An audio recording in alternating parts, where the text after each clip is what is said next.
For photos and background to this episode of Shark Files, and much more, go to our website at thesharkfiles.com.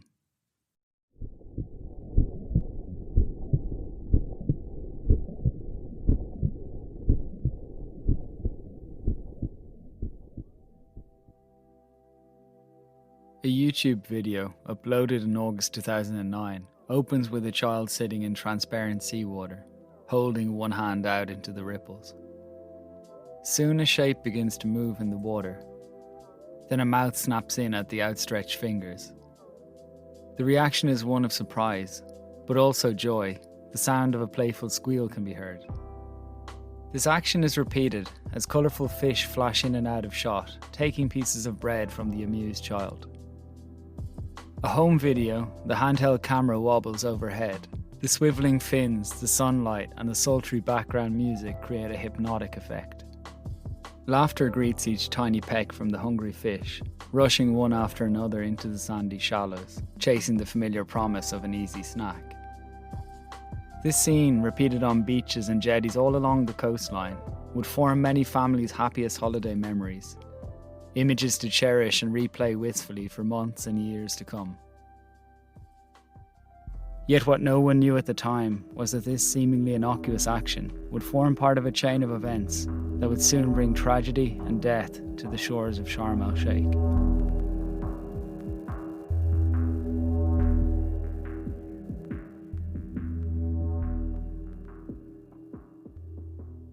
For most of its history, Sharm El-Sheikh was a tiny, dry and unremarkable speck at the foot of Egypt's Sinai Peninsula. Home only to the tents of nomadic Bedouin traders, a few native fishermen, and later Egyptian guns that faced out on the Red Sea, its 7,000-year history passed largely unnoticed by the outside world. In 1967, this started to change.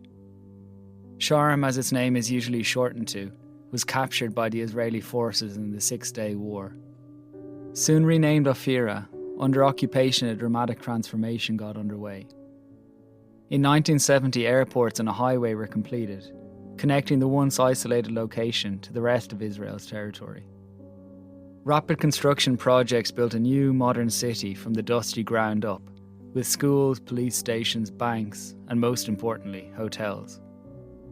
The dream of the Israelis was to turn their new city into a tourist hub. Along the peninsula, they hoped it would eventually accommodate 500,000 tourists a year.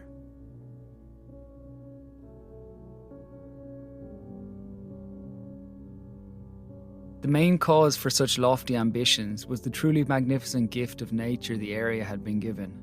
An underwater paradise lay just offshore, where turquoise blue shallows dropped suddenly into deep indigo, vivid coral cliffs plunging far below. Schools of fish of fantastic colours and shapes were abundant and swam amongst the reefs. The presence of certain larger creatures also provided an allure. Many species of shark were plentiful in the Red Sea. A 1979 travel review of Sharm in the Calgary Herald suggested that the near certainty of encounters with sharks is its secret drawing card. Throughout the 1970s, growing numbers of divers were drawn from Israel and further afield to marvel at these hidden treasures. But the Israeli exploration of the waters of the South Sinai was to come to an abrupt end.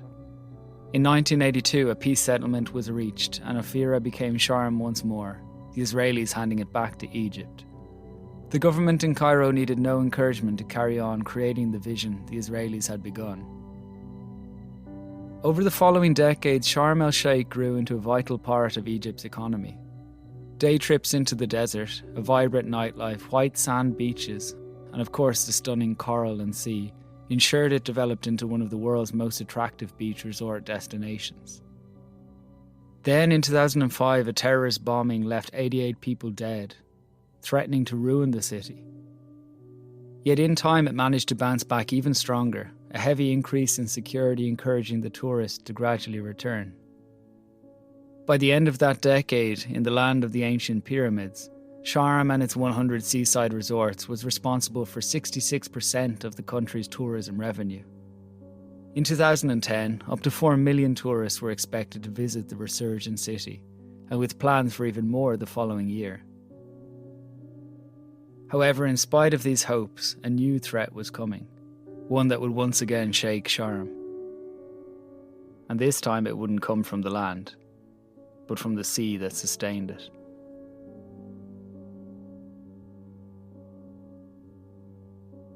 It was the last day of the holiday, and after lunch in the Domina Hotel, Ludmila Stolyarova had one thing to do before flying home to Moscow early the following morning. Once back in Russia's inland capital, the 70-year-old knew what she would miss most. Ludmila wanted to say one last goodbye to the sea before she left Sharm El-Sheikh. The trip had been to celebrate a milestone birthday, and she wanted to make the most of it. With her swimsuit and snorkel just after 2:30, she left her husband Vladimir reading his book and relaxing on a deck chair. A safe swimming area was clearly marked out, and Ludmila was always careful to make sure she stayed inside it. Paddling gently along the surface, she dipped her face below to take in a final view. The beautiful coral was sprawling, almost otherworldly, and populated with streams of fish. She swiveled her head side to side, soaking it all up, wishing to commit these images to memory. After about 15 minutes and in a wonderful state of peace and serenity at the beauty of her surroundings, Ludmila spotted something ascending from the deep. Appearing suddenly in her eyeline, it was hard to make out what it was, but she assumed it was a diver rising to the surface. Something about the movement, however, made her sharpen her focus. Stiffening, she realised she'd been mistaken. It wasn't a diver. At great speed, a shark burst to the surface beside her.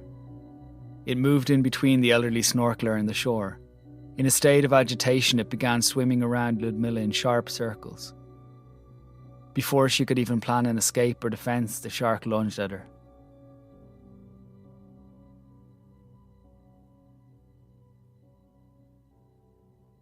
From below, Coral Bay guide Hassan Ali watched it all unfold until the dispersion of blood through the water obscured his view. Only a minute before, he had encountered the same shark, its behaviour unusually tense on approach. On a dive with a private client at the time, Ali had experience with sharks and knew from his dive master training how he should respond to them.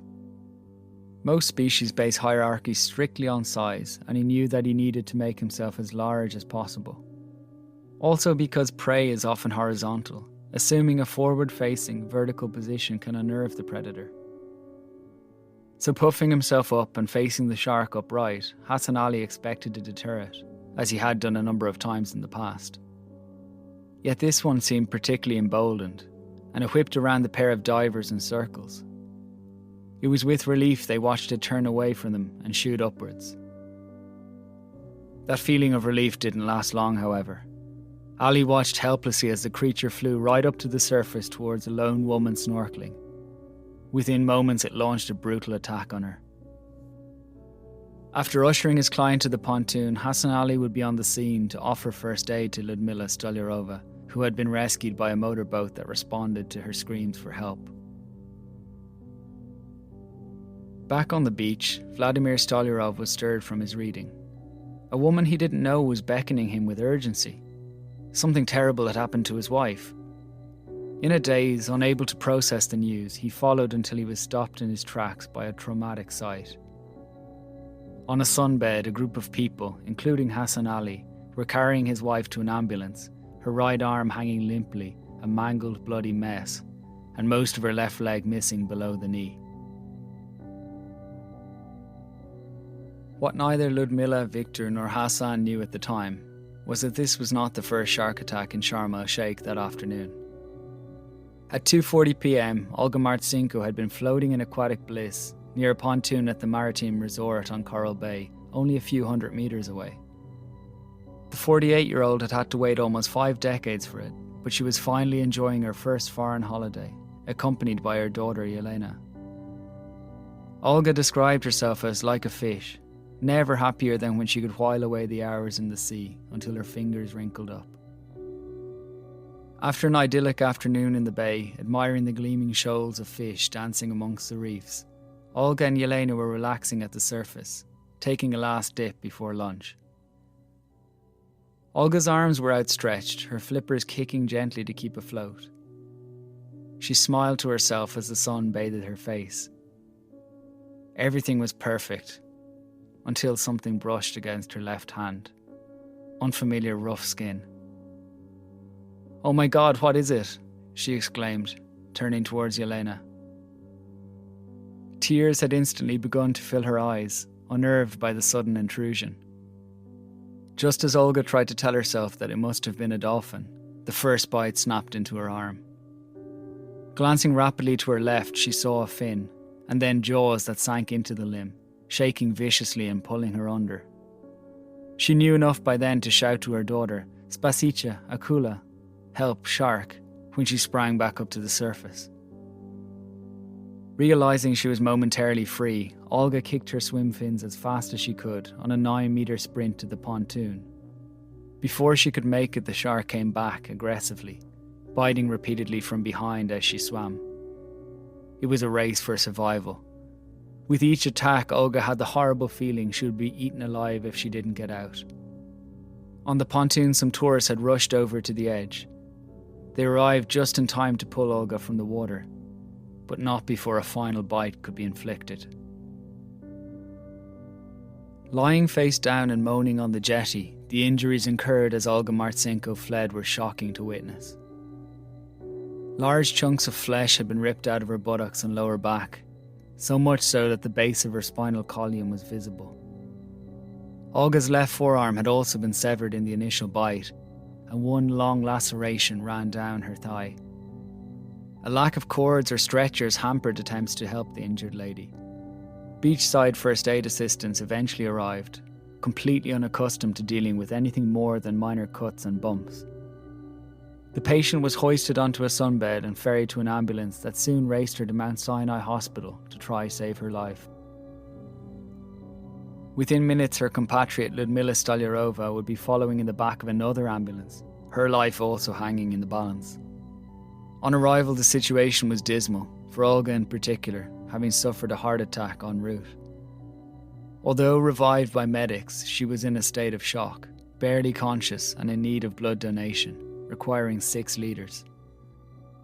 Lyudmila's condition was not much better, and surgical staff rushed to save the 2 women. Eventually their conditions stabilised, and later they would be flown to Moscow on the same plane for further treatment. That evening there was resounding shock amongst the Mount Sinai Hospital medical team and witnesses to the attacks. How 2 people could be attacked only minutes apart in the same bay was beyond anyone's comprehension at that point. In time, a photograph from that day would come to light and help to explain these bizarre events. But as that Tuesday came to an end, everyone at Sharm remained in the dark. And before there would be any real opportunity to look for answers, more chaos would come to Sharm El-Sheikh and pose yet more questions to the city's authorities. On the morning of December 1st, all along most of Sharm El-Sheikh's 100 resorts, holidaymakers made their way from the buffet breakfast tables to the warm waters of the Red Sea. The Colley family was amongst them. Guests at the Kirin Island Hotel, just north of the city, they had arranged to go snorkeling off a popular site for water recreation called Ras Nasrani. Victoria, her husband Victor, and their son Ivan waded out, then paddled to a reef, spreading apart from one another to explore. After a few minutes, the 3 joined back up, floating idly together in relaxation. It was then they were disturbed by the arrival of a 4th body. Although only 200 metres from Shark Bay and its resort of the same name, the Colleys had still never expected to see the creature now approaching them. It came in quickly, darting sharply around the family as they moved closer together, hoping for safety in numbers. Victor had boxed competitively and in his youth served in the Ukrainian airborne troops, and though now 46 years old, was still fit and powerful enough to try to protect his family. As the shark moved nearer, he waited for the right moment. When it was within reach, Victor pushed it away forcibly, predicting a show of strength might scare it off. Surprisingly, the inquisitive creature persisted, swimming closer and closer to Victoria. Sufficiently discomfited by the shark's relentless behaviour, the 3 collies gestured to one another and made a decision. All at once they made a break for it, setting off the 25 or so metres back to the beach. Ivan, much faster and with a slight head start, reached the shore first, his mom and dad still behind in the water. The shark was tailing Victoria, but with about 12 metres remaining, Victor saw its svelte figure swivel away from his wife just ahead and turn its attentions back to him. Standing his ground, he ripped off his face mask. When the shark began to approach him again, he was ready. Just as it came within his reach, he whacked it hard on the head with his mask. But it didn't have the desired effect, instead provoking a snapping bite that spiked into his bare knee. To make matters worse, with Victor left wincing in pain, the shark had moved off and was rushing purposefully after Victoria. Her husband watched on as just in the nick of time she made it onto higher ground inshore, her pursuer almost beaching itself in the chase. In a moment the shark had retreated into deeper water and the couple were reunited, embracing on the sand. Victor, looking down at his leg, could see raking teeth marks around the side and back of his right knee, deep enough to reveal exposed red muscle. Trying his best to remain stoic, the stocky Ukrainian waved away the resort staff, compelling him to go to the local hospital.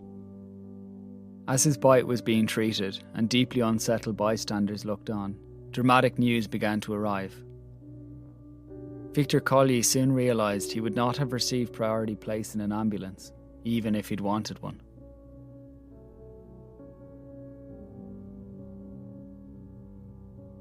Less than 200 metres away, at another floating pontoon, a large crowd of people were snorkelling and swimming in Ras Nasrani's sublime bay. Holidaymakers of all ages, including children, were enjoying the water, when it became apparent that the large fish had all of a sudden vanished. As disappointed snorkelers lifted their masks and tried to figure out what had happened to the sea life, which had only moments before been teeming all around them, a shout jolted them to attention. "Shark, out of the water!" a guide yelled, signalling the threat. News had filtered across of the encounter the Collier family had just endured. Interviewed by Real Truth Science, British tourist Joanna Parr recalled that what happened next was like a scene from Jaws. Within moments, hordes of bathers were dashing for the safety of the shore of the pontoon in blind panic. Her husband Jim was one of them. In the moments before the alert went up, he had been the first to become aware something wasn't quite right. As he snorkeled, he'd felt a sudden hard bump from behind on his foot. Assuming someone had dived off the pontoon onto him, he was disconcerted to realise that the floating dock was at least 15 metres away, and that he couldn't explain the source of the impact. Soon after that, the guide began shouting for everyone to get out of the water, his palms pressed together over his forehead to form the shape of a fin. All around there was chaos. Whistles shrieked as people scrambled for shore, the pontoons or boats, anywhere but the water. For one Russian tourist, there had been no time to escape. Yevgeny Trishkin, a 54-year-old naval captain from St. Petersburg, had been snorkeling within the safe swim zone. Reaching the end of the pontoon, he came to a sudden heavy drop-off where the water deepened and darkened to an inky blue. What had only moments before been shallows turned to a deep trench of coral, sea caves and overhang. Passing into this area, something caught his eye, rising from far below. Before he had time to focus, this projectile, dark blue like the surrounding water, moving rapidly, crashed into him. Yevgeny Trishkin looked to the side to see a shark biting his left arm, shaking and pulling it as if to tear a lump of flesh away. With the horrifying sensation he was being preyed upon, he landed punches on the nose of his attacker. For a brief moment the shark seemed to desist, only to bite down instead on the fist that Yevgeny had been using to defend himself.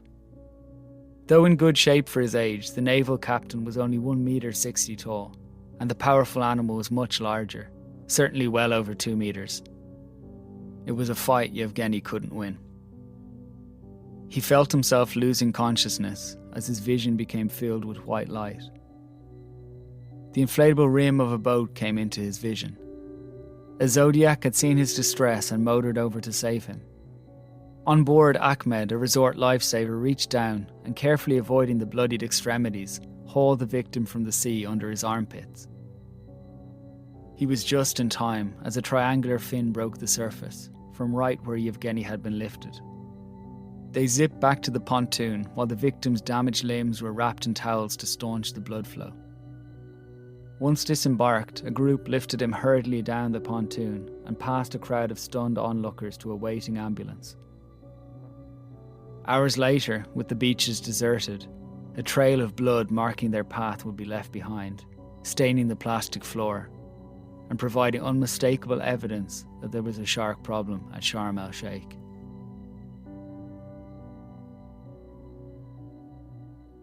In the wake of the second day of attacks on the coast of Sharm, the authorities could no longer avoid this growing problem.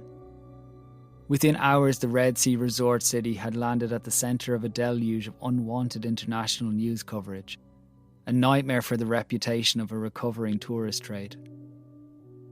2010 would be a record year for Egyptian tourism, with 14 million foreign tourists visiting the country, a third of them heading to the Red Sea coast.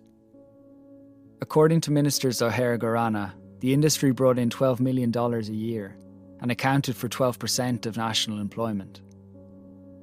The damage caused by the 2 days of shark terror at Sharm had the potential to cause sustained wider harm, on top of the injuries suffered by the 4 bite victims. It soon became apparent that there was something particularly abnormal happening in the waters off Sharm, as details of 2 shark bites earlier in 2010 began to enter the picture. Back in April of that year, 24-year-old English tourist James Elliott was swimming with his father off Sonesta Beach Resort in Sharm when he was grabbed on the foot and pulled underwater by a shark. James managed to get away, but the initial bite had severed his Achilles and the tendons in a number of toes, requiring transfer to Cairo. Once back in England, he underwent successful surgery to reattach his damaged tendons. The incident flew under the radar and generated hardly any news coverage outside of a few local British newspapers. Later in 2010, and only 41 days before the double attack on Olga Martsenko and Ludmila Stolyarova, Lithuanian tourist Elena Rabanovich was enjoying a morning snorkel off the coast of Sharm. Facing down into the water, she saw, only a metre below, a shark almost as large as she was zip by. Freaked out by the encounter, she immediately started swimming towards the jetty to get out. She didn't make it far before the shark returned, biting hard into her leg. Screaming, Elena kicked back, causing the teeth to loosen their grip, but a second bite soon came, this time above the knee. Elena, enduring repeated harassment by the shark, finally managed to clamber onto the jetty. In the aftermath, questions would be raised about the preparedness of the lifeguard and other staff in attendance, who seemed reluctant to help the stricken victim. Luckily, a Russian tourist, Mikhail Menshikov, applied effective first aid, ensuring she kept the limb, in spite of more than half an hour waiting for an ambulance in the scorching sun. Like James Elliott, Elena Rabanovich was also flown back to her home country to undergo treatment, but survived without any lasting physical damage. Yet for Elena, an enduring image was of the moment when, as she was pulling herself onto the jetty, the pursuing shark leapt out of the water, seemingly intent on getting her, no matter what. This unusually persistent behaviour would become a notable feature in the subsequent attacks on tourists at Sharm only weeks later, adding to the feeling of unease and confusion over the situation on the evening of the 1st of December. By the next day, officials had closed all of Sharm's beaches, as well as banning water sports and diving off the city's coast. Looking to placate the public's sense of fear and win a quick victory, personnel from the Egyptian Environment Ministry were called in to investigate. Within hours, they had set off on a shark hunt. Video footage aboard one of the boats showed a team from the ministry hauling a short-fin mako shark onto the deck. From the footage, it was clear the unfortunate creature looked particularly emaciated as it was lifted unceremoniously up by its eye sockets. Earlier on, another ministry boat had caught an oceanic whitetip, over 2 meters in length, and together the pair were held up as those responsible for the spate of attacks in the preceding 2 days.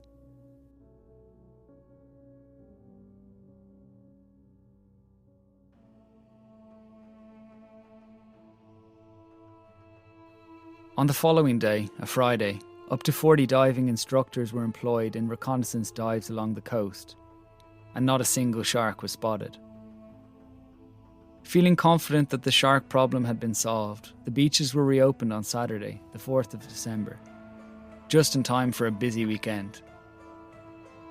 By the end of that day, there was again no sign of any sharks, and at last everything seemed to be returning to normal in Sharm El-Sheikh. But the weekend wasn't over yet. To be continued.